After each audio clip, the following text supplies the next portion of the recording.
Joining us is multi-award winning artist and a man of many feathers in his cap, really. Isaac Carree. Isaac Carree, thank you so much for joining us on Premiere. And oh man, absolutely. Thank you for having me. now I want to dive into some serious matter, but and I see you stretching there. You be like, I'm ready for you, Negro. Come on. I want to dive in, but you are known the world over as a man that could make a dead body laugh. So I have to start really by asking you, Fortune's Live. That's the thing, a journey you and one of your best friends, James Fortune, been on. You're showcasing talent, but then you had one wonderful moment where Smooth comes on, and he's rapping, and all sorts of adjectives are flowing out of his mouth, and you and James Fortune are trying to keep a straight face until he gets cut off. For those who are not familiar, tell us what happened in that moment when you had that great wordsmith who just needed to express himself with adjectives. Wow. Well, first of all, man, thank you for having me on the show. I'm so excited about being a part of this. Fortune's Live Talent is a format that James and I created just to, as you said so eloquently, to showcase talent. It's not a gospel show, it's a talent show. So whatever your talent is, we are unapologetically Christian. So if you do gospel and God shows up, we allow it to go there. But we have people that rap and dance and do magic and all kind of stuff. We really believe that it's important to showcase people's talent. And this young man came on. We try to keep it clean. And this young man came on and he wanted to do like a rap, spoken word type of thing. So we was like, yo, go for it. And he started dropping some words, and and we show grace, to say the least. We can handle it. It's nothing we've never heard before. But when it started getting too crazy, we had to snatch him, as we call it, because we have kids and we have young people watching as well, so we don't want to offend anybody. But it was a moment that caught us off guard because we just didn't know. So and this is I think the thing that people need to understand about this show: we don't know week to week who's coming on. It's not like we are prepared for it. So we see who's coming on when you see who's coming on. And we don't know what their talent or their gift is. So sometimes it's funny, sometimes it's amazing, sometimes it's interesting, and we see so many things. So I think the element of surprise that all of us get at the same time is what makes the show such a smash. So Isaac Carree,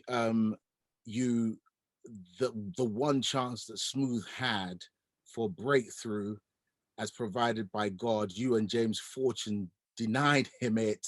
And who knows what's become of his career now. Man, we try to get Smooth to come back. We want to give him another chance, man. So for those who are not familiar, both here in London or those who are watching in Africa, the journey of those who come on, what happens to those that you and James think, ooh, this is a shining star, this person's got a future? What happens to them thereafter? Well, again, we try to create platforms. Like I have my own radio show on Sirius XM, Kurt Franklin's Praise, channel 64, called Good Vibes at Isaac Carree. So if they have music that's already out, I try to give them a platform to let the world hear their music. Millions of listeners listen to the show, so that's an opportunity.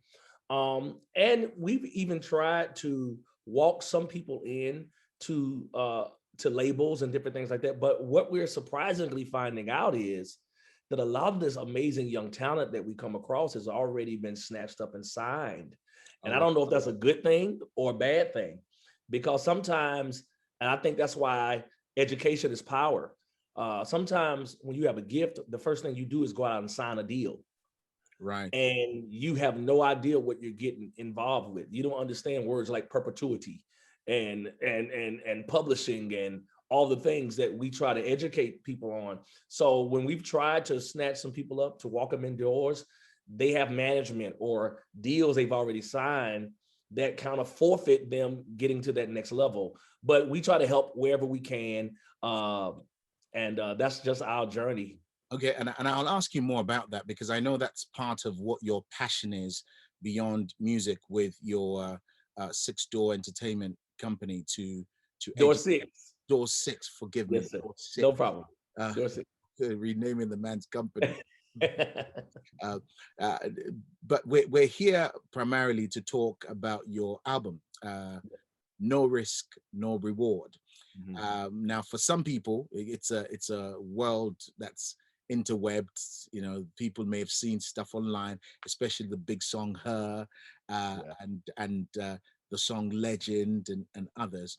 Uh, let's let's let's walk through that album from uh, a, a different vista for me. Yeah. You have spoken in times past, in interviews I've seen, you've shared that fear is a big thing that you deal with. I mean, Mhm. you narrated that Kirk has encouraged you read more of the Bible and let it be engrafted in you and yada yada yada. And but here you are talking about risk. Yeah. What's the bleep bleep? What the smooth? Oh, basically, it's true. Fear has crippled me over half of my life. You know, the fear of dying, fear of what's next, fear of how to get from this point to the next point. And I know, I'm a believer in the Bible says fear is not of God, but there's a humanistic side of us and a realistic side of us that still deal with things, even though we're striving to be like God and live as the Bible will command us to live. It's just something that I've struggled with. I've gone to counseling for it. And I think I would like to think I'm getting better at it, but it's still something that I deal with. But I feel like when I titled the album "No Risk, No Reward," it was almost like me trying to push myself. I'm one of those people, and I know a lot of people that are like this. It's easy to talk somebody else off the cliff. It's easy to encourage somebody and let them know what to do, what not to do, how to go around this obstacle, how to get over this one. But when it comes to you encouraging yourself, you hit a rock in a hard place. And that's been me. So this title for me was kind of me facing my giant, if you will, me kind of facing my Goliath and just really saying, hey, I know you struggle with fear. I know you struggle with those things. But with no risk, you can never understand what reward you'll accomplish. And from that concept, I believe that people are afraid to take risk in life. I think even if it's calculated risk, even if you think it out, you have to be willing to. This is an analogy I like to use. The woman with the issue of blood, as she pressed her way through the crowd, the risk was she could have gotten killed. In those days, women were told to live in live a certain way in a certain manner. You couldn't do certain things. But the risk was her pressing her way through the crowd. The reward is when she touched the hem of God's garment, she was made whole. So she had to take that risk to get her healing. Uh, the man who walked on water, when Peter walked on water, it was like, the risk was you could have drowned, you could have died. But the reward was he got to Jesus. So I believe that if you want something that you've never had, you have to do something you've never done. So that's why that title was not just for people, but it was for me as well.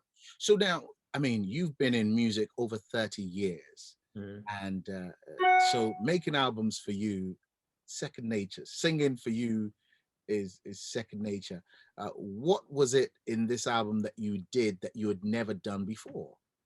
It was the caliber of music I've done. I've never done love music to my wife. I think gospel music, we sing about love, but our love is vertical. It's our love toward God and God's love toward us. But God is love and God ordained marriage. And I think I've never really, really heard it on a large scale where you hear a man sing to his woman or even a woman sing to his wife. I know a couple of instances where it's happened, but it was something new for me. And I felt like I wanted to do it. And I feel like women need to be celebrated. This wasn't a makeup album. I wasn't in a doghouse. I wasn't doing anything. I just felt it was important that I encourage men to honor the women that God gave them. Women go through so much. They sacrifice so much. They put down their dreams, their hopes, their aspirations to build family, to support their husband, to take care of their children.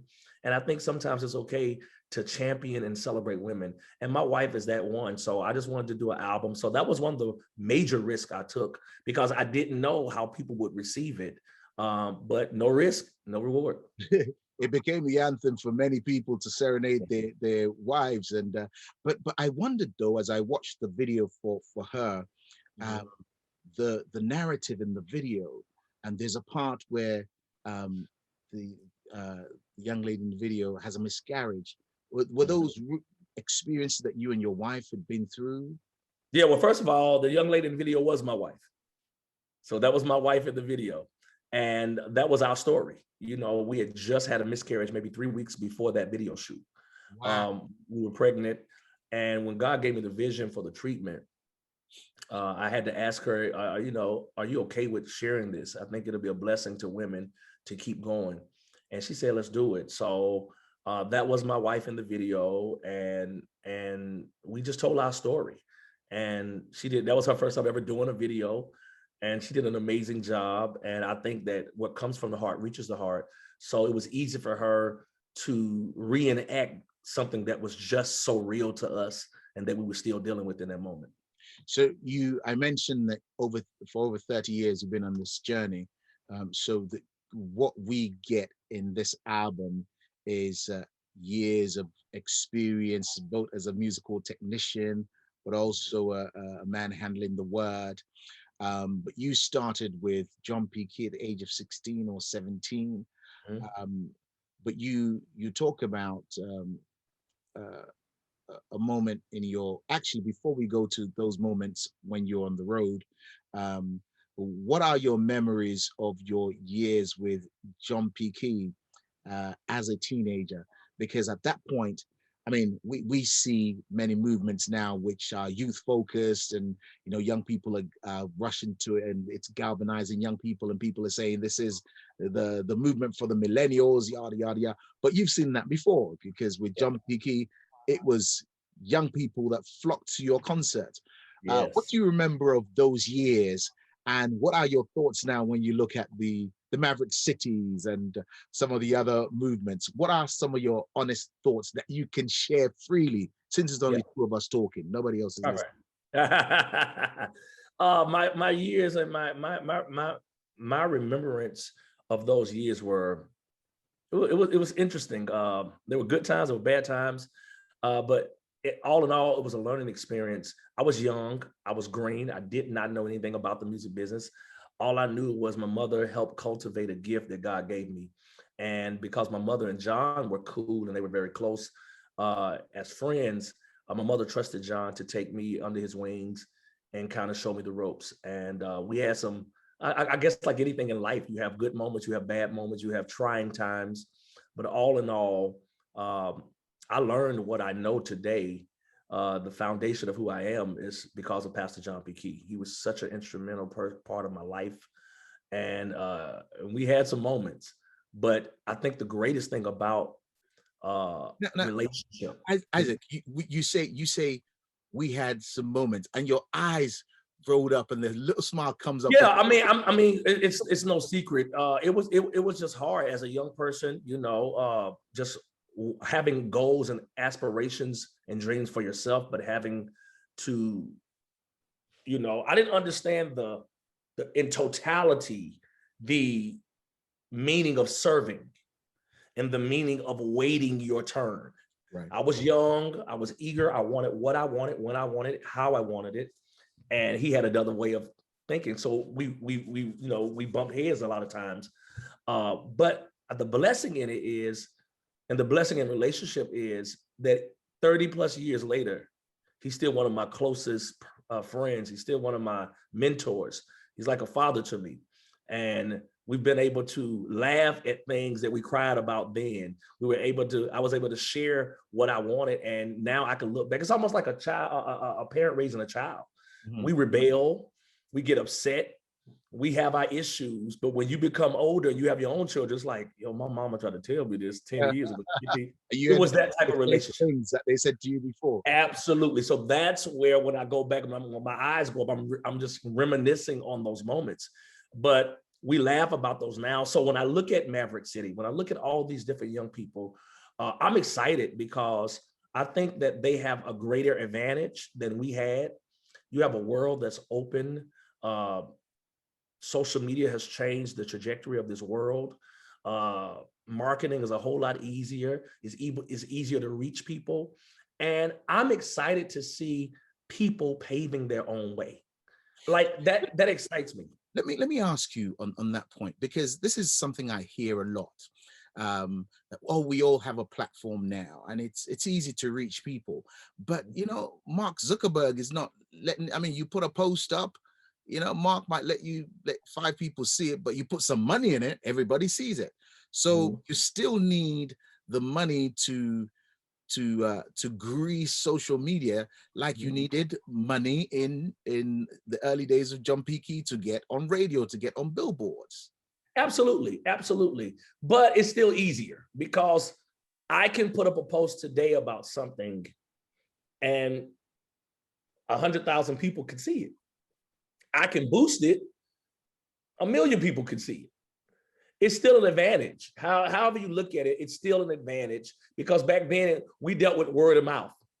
We dealt with somebody else telling somebody else, telling somebody else, and you were at the mercy of, if they liked it, they would talk about it. If they didn't, then on to the next. So I'm excited about Maverick City. I think Maverick City has changed the trajectory of how we see music today. They are not just singing, but they have captured a business model. They have merchandising. They have so many different things, and they control the narrative of what they're doing. So whereas some of my co-laborers in this industry have a problem with it, I'm the very opposite. I champion them. I celebrate it. I think what they're doing is amazing. I think everybody has to figure out what works for them. They figured out what works, and it's working. I don't care if you like it or not. It's working, and I happen to love it. How much of that is informed by your own experience? I've heard you talk about your first Men of Standard album, your first record deal. You talk about, you say in clear terms that it was an absolute disaster. If you had to go back, you would not sign such a deal. Absolutely. Firstly, what was wrong with it? Because I mean, there were people in the UK looking at you, wishing they were Men of Standard, and here you are, you like, no, this is a bad deal. So what was wrong with the deal, and how much of that informs when you see the Maverick Cities and others who are savvy with business, and you think, yeah, you go? Yeah, I think that it's twofold. Partly was our fault as young men who were eager to get out here. We did not understand the business. So you have to take some accountability for your lack of education, right? But then there are people who know the business that give you a bad deal, and then they still screw you over on the bad deal that they gave you. So my thing is, if I choose to sign a bad deal, at least honor the bad deal that I signed. Don't make it worse by saying, oh, they really don't know, so I'm really going to give it to them. And that was the hardship that we experienced. So we enjoyed the singing, we enjoyed the songs, we enjoyed being in front of the people, but the business side of it was, it was a headache, it was a heartache, it was a disaster. And being why it took me so long, this is my first album, this No Risk, No Reward, this is my first solo album that I decided to join a label and partner with. And I only did a 1 album deal because I wanted to try my hand at something different, because I was so scarred and so wounded by how labels took advantage of people. And this doesn't go for every label, but you as an artist, you as a person that's trying to aspire to get out here and learn the business, you have to educate yourself. There are books, there are things online. You have to educate yourself. You have to ask the hard questions. Don't be afraid to walk away if the deal doesn't feel right, you know? And it is easy to put your music out. I can do a song tomorrow, and in a week or two, it can be online and the world can hear it. So weigh your options. understand that you do have options, and don't allow anybody to give you smoke and mirrors and tell you one thing and then do another. Legend is another great song from your album, No Risk, No Reward. And listening to that song, it seemed as though it was written um, about the turbulent time that you guys have gone through in America. Is that correct? No, the song was written way before that. That's the power of music. The power of music is you can write a song 5 years, 10 years, 40 years, and then something in the world could happen and that song comes to life. That song was written years before coronavirus and tragic deaths and all the things that we've experienced here in America. And it just opened the eyes. I think the song was written around the time that Colin Kaepernick, the football player who took a stand and took a kneel during the national anthem, not against the flag, but against police brutality and social injustice. And then the president of the old president, which I don't even consider him a president, whoever, crazy man, red man, he hijacked the narrative and tried to make it about disrespecting America and the flag. So it was written around that time, but from the time that the song was written to the moment that it came out, so many other things had transpired, which made the song feel like, yo, what's going on? So now here's the question for you. And this I borrow from a conversation that you had with one of your good friends, again, Kirk, where you were asking him about one of his songs. I think it was Love Fury, I think, Okay. or one of those, which dealt with the subject of injustice. And one of the things he said was, for him, it's sad that he had written the song way before, just like you had written your song way before, yet it was still relevant later. Yes. The question is, have we moved any further? I mean, is that a bother for you, that you wrote the song so long ago and here we are, it's still so relevant? Yes. So to answer the first question, yes, we have moved, but I think we're moving in slow motion. So to suggest that we are in the same place that we were in the 60s, in the 70s, in the 80s, in the 90s, in the early 2000s would be incorrect in my personal opinion.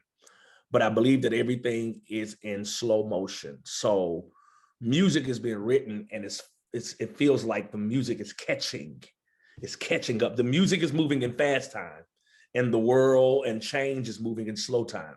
So it's almost like they're colliding at times. And it creates a problem. So yes, it is a problem for me. It's a fear for me that when will we get justice? We don't want more. We just want equal rights. You know, I think the narrative is that we want to be better than other people. We want more opportunities. We want more jobs. No, we want the same opportunities. We want the same jobs. We want the same treatment. We want the same respect. And it's just not like that. So we must continue to fight. We must continue to open our mouths, speak, and educate ourselves on how to get justice. I don't think it stops. I think it continues. And I don't think it'll ever get to a place where it's over, but we can get better. So we are speaking, of course, because of your album No Risk, No Reward. But I'm keen to ask some things because you don't often get the opportunity to sit down and talk to Isaac Carree, and who knows when next this will happen. So I'm sitting in my hotel in Virginia Beach. I'm there to film the TV show Turning Point. I turn on the news, and there is outside this news broadcast house, there's a runway, it's like a fashion runway. A band is set up. Puffy comes out, P. Diddy comes out. He's got, I can't remember if it was Faith Evans or whoever, and it's all kicking off. I'm watching my TV. Hold on, that's Isaac Carree. That's Isaac Carree. Oh my goodness. No, actually, to be honest, I said, oh my God, that's Isaac Carree. So you were on the Bad Boys for Life tour. You also do like a 2-year tour with Faith Hill and Tim McGraw, the country's mega stars. Yeah. Tell us about how on earth you end up on a tour with P. Diddy. Yeah. Well, first of all, I say it was God, with the assistance of some friends. It's amazing how, again, there are people who chase money. There are people who chase opportunity, and then there are people who chase relationships. I've always been a guy who understood that relationships are more powerful than money. Relationships create money. Relationships create opportunity. And I had some great friends. One of my good friends, Adam Blackstone, which is a music mogul. He produces for so many artists, television shows, movies, and everything else. And the late, great, legendary LaShawn Daniels. They were good friends with Puff. And Puff was trying to do this Bad Boy Family Reunion tour, bringing back all of the artists from the 90s to do this mega tour. And one of the statements he made was, I want the greatest of the great, from background to band and everything. And my homeboys was like, yo, I got my boy Isaac. And he was like, yo, I want him. So Puff randomly called my phone, and anybody who knows me, I'm a fan. So I met him before, but I didn't know him personally. We've never talked on the phone. So when Puff calls your phone, it's like, this ain't no Puff. Stop playing on my phone. I was just gonna ask, did you do that? Okay, like, because you're known to be a prankster and a jokester. Yeah. So you probably thought someone was trying to play one on you. Yeah, but I'm a student of who he is, and I know his voice. So it took maybe 3-4 seconds for me to realize, oh, this really is Puff. And my wife happened to be standing there. And I had to be like, okay, don't fan out. Just have the conversation, see what this man wants, because I had no idea what he wanted. And what was funny was they had already put tickets on sale for the trial run of the tour at the Barclays in Brooklyn. So me and my wife were going anyway. I was already getting my tickets to go. I was like, man, I'm not missing this. Like, this is a legendary tour. And he began to talk and say, hey, man, I really, really would love for you to be a part. So first I was like, you want me to open up? No way. He was like, no. I want you to be a part of it. He told me what he wanted. He said, I know who you are and I respect what you do. I would never put you in a situation where you would have to do anything that would make you feel uncomfortable, And he flew me out to his house in Beverly Hills, and we all met and had a conversation, and it became a journey. And I began to ask God at that moment, after almost 30 years of doing gospel music, why would this door open now? This is a door that you would want to open. What did God say? Well, either I wasn't listening or he wasn't talking, because I didn't get a clear, precise answer at that time. So I finished that tour, and maybe a few months later, Adam Blackstone again called me and said, yo, I need you to... Now, before we go to the next part, I really have to ask you this. The Bad Boy moment, when you're in rehearsals, your lock away, your production rehearsals, and you're on stage, which song for you was that song that really always is? Because growing up, we would be dancing around and throwing our fake watches up, throwing our rollers up in the sky, running to side. Yeah. Well, to be honest with you, all of them. I'm a 90s fan. Anything of 90s music is the greatest era of music, in my personal opinion, ever in life. So whether it was the Lox, whether it was Faith, whether it was Little Kim, whether it was Mace, whether it was doing the Biggie tribute, the Diddy tribute, 112, whatever it was, I was like, yo, this is mega. And then each city we had special guests. So Mary J. Blige hit the stage. Jay-Z hit the stage. Kanye hit the stage. Usher hit the stage. It was like Nas hit the stage. So it was like everything that you could imagine, like your childhood. I saw my childhood flash before my eyes. I remember what was hot back then, what grade I was in, what I was doing in life. And I was like, I cannot believe I'm living in this moment, and I'm actually a part of it. So I can't give you one song, because every song came on, I was like, oh, I remember that joint. Oh, I was going crazy, man. It was electrifying. It was electrifying. Let's skip forward to the next chapter. So Adam Blackstone on that tour. Yeah, so Adam Blackstone. all these, but all these things they contribute to the fabric of your album, No Risk, No Reward. Absolutely. All this leads up to this album moment. So Adam on the Bad Boy tour said he was going to Nashville after the tour to MD for Tim McGraw and Faith Hill. And I was like, country? He was like, yeah. I was like, you doing country? I was like, how do you go from Bad Boy to country? He was like, bro, I'm getting all the money. I'm getting all the opportunities. He said, I'm trying to, just have a vast variety of musicality. So I'm like, that's crazy. Well, it was months later, he hit me and said, yo, I want you to audition for this gig in Nashville. And I've never, by the grace of God, I've never had to audition for anything. Everything I've had, God just kind of placed it in my place. So it was a new space for me. So I sent a video audition in, and 2 days later, they asked me to fly into Nashville. I flew into Nashville, did the audition. Before I got on the plane to come back home the same day, I got the gig. And I was like, yo, and it was a 2-year tour around the world with Tim McGraw and Faith Hill. So I began to really just weigh in, like, God, really, what's going on? And it was almost at the end of that tour. So I didn't get an answer until almost 3 years later. And God said, I need to take you places that you never would have gone so you can see things you've never seen. Wow. So that when you go back to what you do, what I've called you to do, you can present something that they've never seen. Not that other artists haven't done great things, but I saw production at another level. I saw musicality at another level. I saw professionalism at another level. I saw millionaires, almost billionaires, be humble, something I don't always see in my own genre. I saw so many things, and it's almost like what God was like trying to speak to me, like, I'm putting you in places. The Bible says your gift will make room for you and place you before great men. And I was able to watch, I was able to learn, I was able to be in uncomfortable situations. I was in a predominantly Caucasian atmosphere for 2 years, and I've never been around that many Caucasians before at one time for that long, and built some of the greatest lifelong relationships. And God was showing me, so that when I came back to do No Risk, No Reward, the musicality, if you think about it, I got some hip hop, 90s music, I got some love music, I got a country song.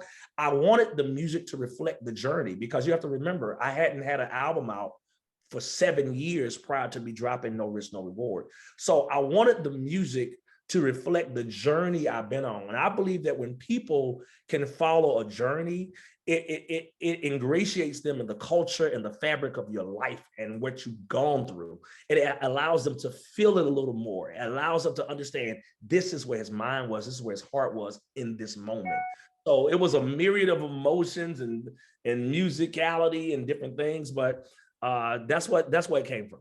What would you say was some of the greatest lessons for you that you learned from P. Diddy, and being around people like him and Faith Hill and Tim McGraw? Because you've said again, and I've heard you say it before, that you were treated with such honor, that when you got in that space, it wasn't about just the star, it was about all of us.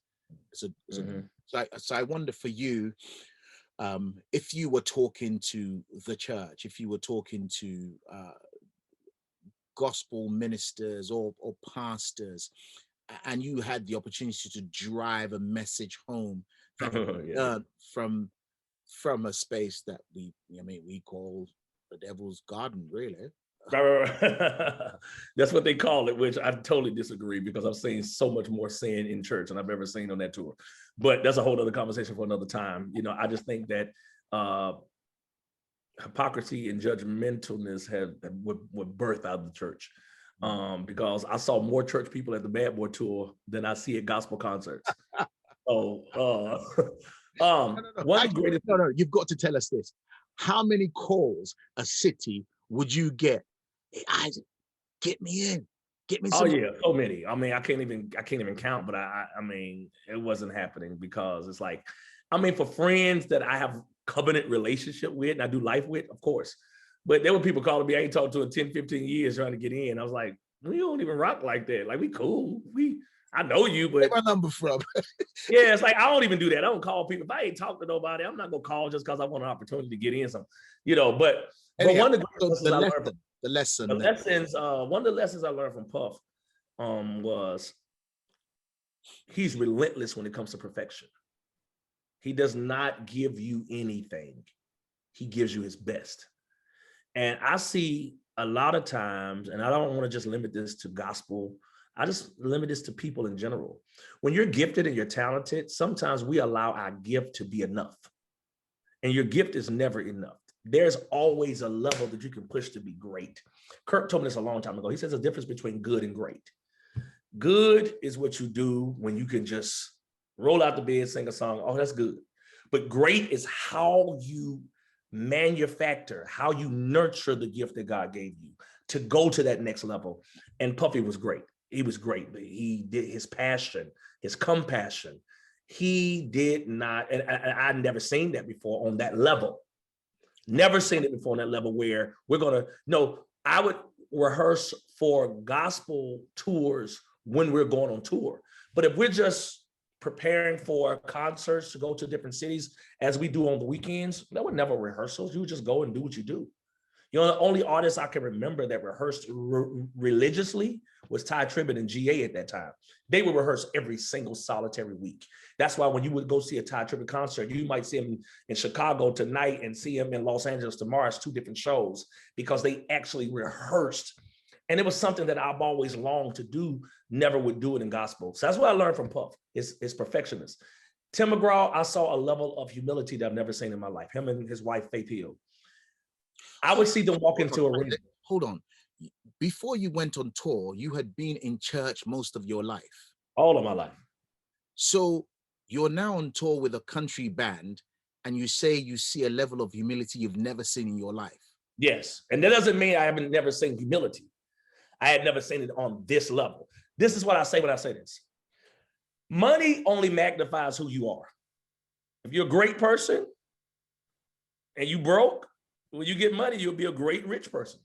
You'll be a great wealthy person.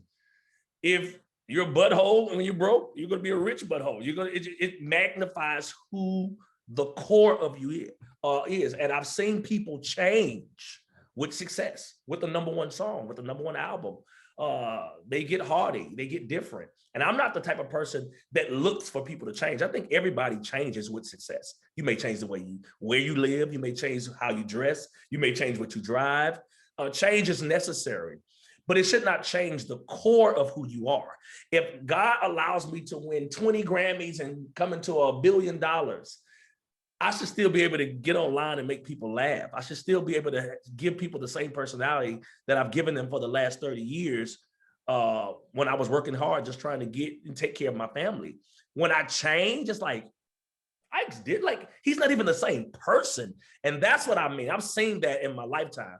With them, they would walk into an arena and they would stop on their way to their dressing room to ushers, custodians, and just say, thank you for your hard work. Thank you for making this show happen tonight in every city. They would speak to people. They would take the time to take pictures. They didn't have, and they had security, but it wasn't like armor bearers all around. It wasn't that. And they were so nice. They would just have a regular conversation with the common person. And it opened my eyes that you can be successful and wealthy and still be approachable, still be lovable, and still make people feel like, yo, I rock with this person. They didn't know half the people they talked to, but they made you feel like you've been knowing them for years. So I asked God, allow that to jump on me. And when I got my answer for him on why I was there, it was because he wanted me to see everything from production to lifestyle. They were big on family. That tour actually drew me, my wife, and my family closer because we only worked Thursday, Friday, Saturday, and Sunday. Monday, Tuesday, Wednesday, they wanted to be home with their kids. I had never seen that. They are intentional about family. So I've gone to some churches and I know the pastor. I only know who the pastor's wife is. We don't champion the wife all the time, which is another reason why I wanted to champion my wife. I wanted to do something that's not popular. So For me, I wanted to take my life long, and I'm not casting any aspersions on anybody else, because guess what? I've been guilty too. I've dropped the ball. I've made mistakes. I've been just as guilty as anybody else. But God gave me the lesson. So now I'm able to share my experiences, hoping that people can scratch their head like, yo, have I ever been that person? Do I carry those characteristics? So that's what I learned. And yeah. I'm so grateful for your time. I know I've wildly overshot. Oh man, go ahead, man. We talking now. One of the things I admired about you always was when there was an issue, you didn't run and hide. You'd like, you know what, I've made mistakes, you know, move on. So here we are, no risks, no reward, which is again why we're talking. You've talked about the lessons learned, but there is a point you get in your journey where you say, actually, there's more to music than just singing. There's more to me than just singing. I want to resource young artists who know music but don't know business. Tell us when that actually happened, and what was the tipping point that pushed you over to say, you know what, I'm going to start this entertainment company. You could have made your entertainment company about just the content you create. You could have said, okay, I'm going to sign artists. Okay, I'm going to commission short films and all that. But you went the education and resourcing people, building people route. Tell us about why that was the direction you took, and when it was that you thought, got to do it now. Yeah, I've always been taught, and I believe this wholeheartedly, that knowledge is power. And because I was so unknowledgeable, as we talked about earlier, not understanding the business of music and putting myself in compromising positions when it came to business. About 10 years ago, it started weighing heavy on my heart that I need to do something to educate this up and coming generation, that what you see is what you want, but how to get there is a whole nother process. We are just mesmerized at what people have. We look at videos and we see, as you said, the Rolex. What we think they have. Or what we think hired. Absolutely. What we think they have, the cars, the houses, all these things, you know, but we don't really know the journey they went through to get what they have. And I wanted to make sure that I put boots on the ground. It's one thing to talk about, it's another thing to be about it. I wanted to put boots on the ground and really hone in on the music business of this. People always want to worship. They always want to praise God. They always want to shout and do all those things, which are amazing. And I love all of those things. But you very seldom hear people tell you how to save your money. Are you paying your taxes? Do you have health insurance? Do you have a life insurance? What is your plan? What is your retirement plan?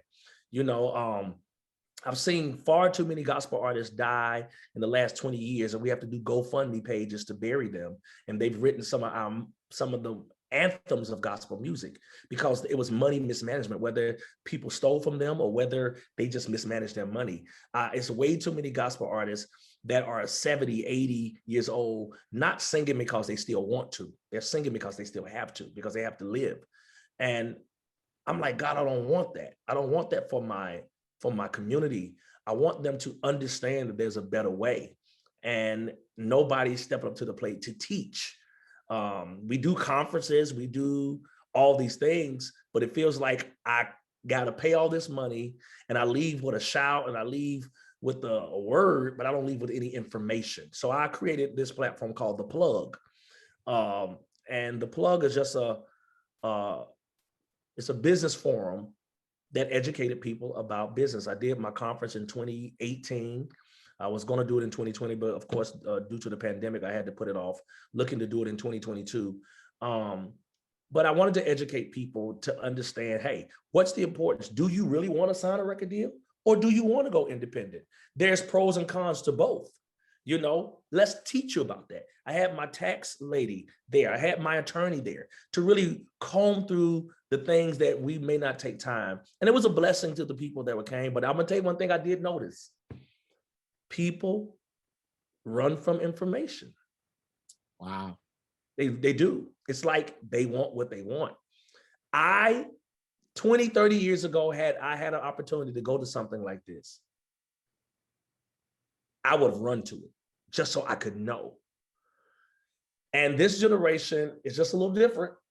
Mm-hmm. So, but I'm encouraged, like anything else. Rome wasn't built in a day, neither will this forum be built overnight. But I'm determined. I believe that one of my gifts is not just singing, but to build. I had to go through a lot to get to where I am. Ignorance says you have to go through and pay your dues. That's what I was told coming up. You got to pay your dues. You just will come here and get what I got. I think that's not wisdom. I think that's arrogance. I think that's insecurity. I think wisdom says, if I went through it, let me be a bridge so you can get over it. So I've always wanted to be a bridge. Now here we are in this moment where the pandemic, it's been absolutely heartbreaking to see what it's done, but also it's accelerated some opportunities. So when you now get into 2022 and the plug happens, are you opening it up to people in the UK or people in Australia who may want to join virtually? Would that be something you would do, or that's not something? Absolutely. To think that, I believe that God has called me to the world, not just to a local church, not just to a conference, not just to a moment. I believe God has called me to the world. And I think that the church has done an amazing job of boxing us in to make us feel like these are your parameters. This is all you can do. This is all you can say. This is all you can wear. This is all you can be. And I think our job is to compel men to come. How can we compel them to come if we're not going out to get them? So I want to make sure that this opportunity is afforded to people in Australia, London, Africa, Japan, wherever. I've been fortunate to travel the world in my career. And I see that people love music and people love gospel music. People want to know. So absolutely, when we do the plug 2022, there will be a virtual aspect so that people can come and be a part and get this knowledge and wisdom from some of their favorite artists, from some great educators and attorneys and different people like that. Because my thing is I want everybody to win. Yeah. Two more things and I'll let you go. Thank you so much for your time. So here you are, for some people you disappeared for 7 years, but actually talking to you sound like you were living your best life for that completely. I spoke to and actually I think it was either in this studio or in Studio 6 at CBN while I was filming Turning Point, one of the great names of gospel from your country. He's considered one of the generals, and he's answering a question I'd asked him. And he says he was talking about legacy and the next generation. And he made a statement saying, well, him and others like him thought that they were passing the baton to this artist or artists like this person. And he mentions Isaac Carree. He says, but God skipped them and gave the baton to what's my brother's name? Is intentional, never fail. Travis Green, and he names some others. Who's his artist? Was an interesting observation. Sorry. Who was the artist? It was Donnie McClurkin, actually. It was okay. Yeah. It's no secret. I've got it on tape. So when you hear things like that, because I'm certain that's not the first time you've heard some people say maybe you may have missed a turn in the road. What are your thoughts and responses to that, honestly? And how do you define success for yourself now? Because just listening to you, it's clear that what was success when you were with John P. Key, your great friend, mentor, father type, is different from what you consider success now. Yeah, well, how it makes me feel when I hear something like that from somebody that I love and I respect so much is I believe that people have a right to their opinion. And it doesn't bother me at all, because how they see success is, oh, God skipped him and gave it to Travis. That's not how God works. You know, what Travis had, Travis deserved. And what I have, I deserve. You know, I don't deem success based off how many albums I sell. Those are smoke and mirrors, man. You know, sometimes people spew on you where they may be lacking in their lives. Success for me is, am I a good husband? Am I a good father?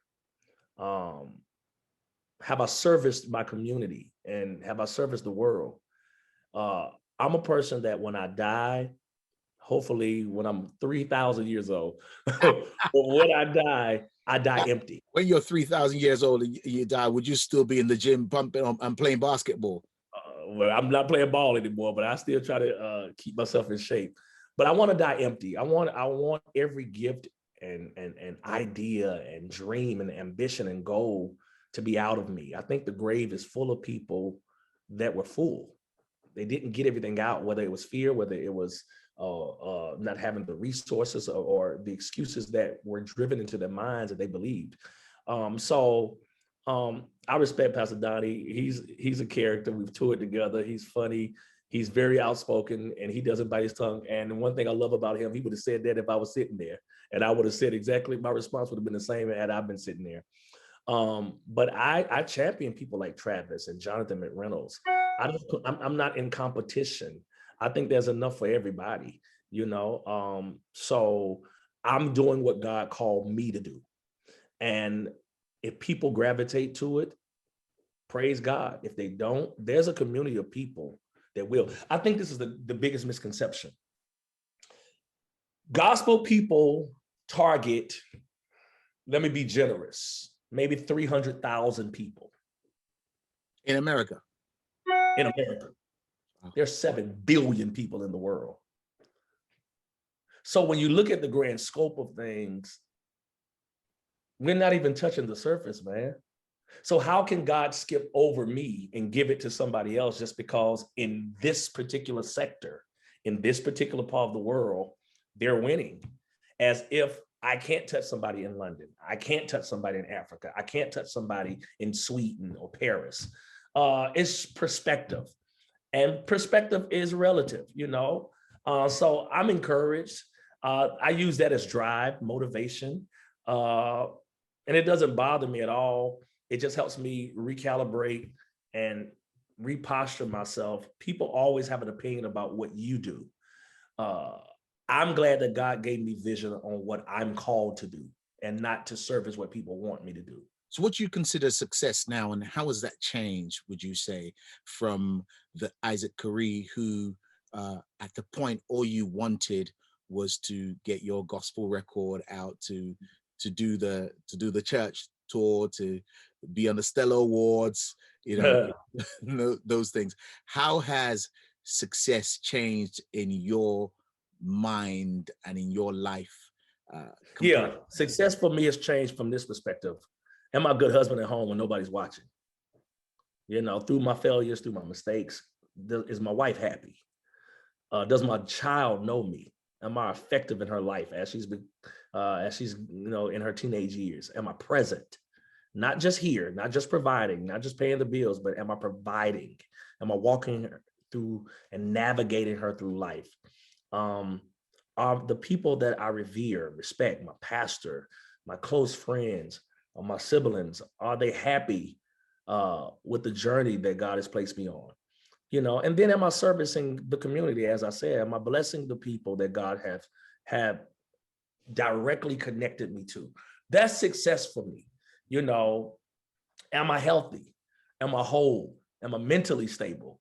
That's success for me. You know, you could be talented, but you could be fat and out of shape and not in a place where best health. You know, we put emphasis. You know, I have a fundamental problem with believers who preach living right and living saved and treating people right, but they skip over the whole part of the Bible that talks about your body being the temple of the Holy Ghost and taking care of your temple. You know, are we our best selves? I want to be around to enjoy my daughter's children and her children's children. So I look at success completely different. And I try to live my life by example. Am I perfect? Far from it. Do I make mistakes? Every day. Do I fall short? All the time. But I believe God judges your heart. People judge your actions. You know, David was a man in the Bible David was terrible, if the truth be told. He was one of the worst ever. But God didn't judge his actions. God judged his heart. So if God can judge my heart, then I want to make sure that my posture is right and that everything I do, people can see a guy that's really trying to do the right thing, not just in life, but just to encourage other people that they can do it too. You know, we could have a whole discussion about that, the heart and the actions and the questions that follow. But I want to wrap this up so I don't take too much more of your time. The album No Risk, No Reward. Of course, you've done, before you released it, you've done years of a journey with the songs, with the ideas in your head. The album's released over 12 months. You're still, and more people are still finding it afresh. For you, what would be the high point of the journey of the album that you would say, yeah, we have done it. This is what I've been dreaming of for this album? That honestly, that the songs can resonate and meet people at the point of their needs. To see women walk down the aisle to her, and people proposing to one another, where marriages are being broken up daily.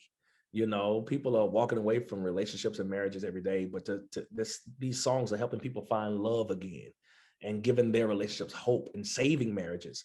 Songs like Legend, where you can understand that, let my life be worth something more than just what I want. How can I help people? I want to, this goes back to what I was just saying, like, living your life so worthy that when you're gone, that people can speak so highly of you and speak about the accomplishments and the fingerprint that you left on the world. And somebody's life being changed. This God that he's singing about, I want to know this dude. I want to know what he's about. I want to know how he changed his life. And I try to write music and do music that's relatable. You don't have to go to church to appreciate my music. You just, you just have to have an open heart and an open mind, and just hear. And that's what I want, man. If I can win an award, those rewards are great. I mean, awards are great, but rewards are greater. And that's what I want. And that's not a modest answer. That's not a false humility. My perspective have changed. I mean, I respect Stellas and all those things, but that's not success to me. That's cool to be respected amongst your peers, but I want to win in life. I don't just want to win based off a body of work, which is why I have my hands in so many other things that have nothing to do with music, because I don't want to be one-dimensional and I don't want to be one-sided. I think God has placed gifts and talents in people, and we specify and walk our life out by trying to do one thing at a time, when I think you should do it all while you have this one life to live. Isaac Carree, thank you so much for talking to us. I hope we get another opportunity where I can ask you about the moment where you and James Fortune were robbed at gunpoint, because we're not quite sure whether it happened, because when you guys are narrating the story, it is so hilarious that we're thinking, are these guys, are they taking us up for a ride, but it's real. We got robbed and James got locked in the trunk, but we'll talk about that next time. Thank you so much. Thank you, man. And for those who want to keep up with you, those who want to explore the body of work you have, this new album, No Risk, No Reward, what's the best place for them to look? You can go, I guess, social media now. It's like everything social media. So Instagram is Ike Nice, IKENICE. Facebook, I'm Isaac Carree. If you go to the link in my bio, you can click the link in my bio on Instagram and everything will come on my website, my videos, my book, everything will come up. all things Isaac Carree. And yeah. Thank you so much. Premier Gospel.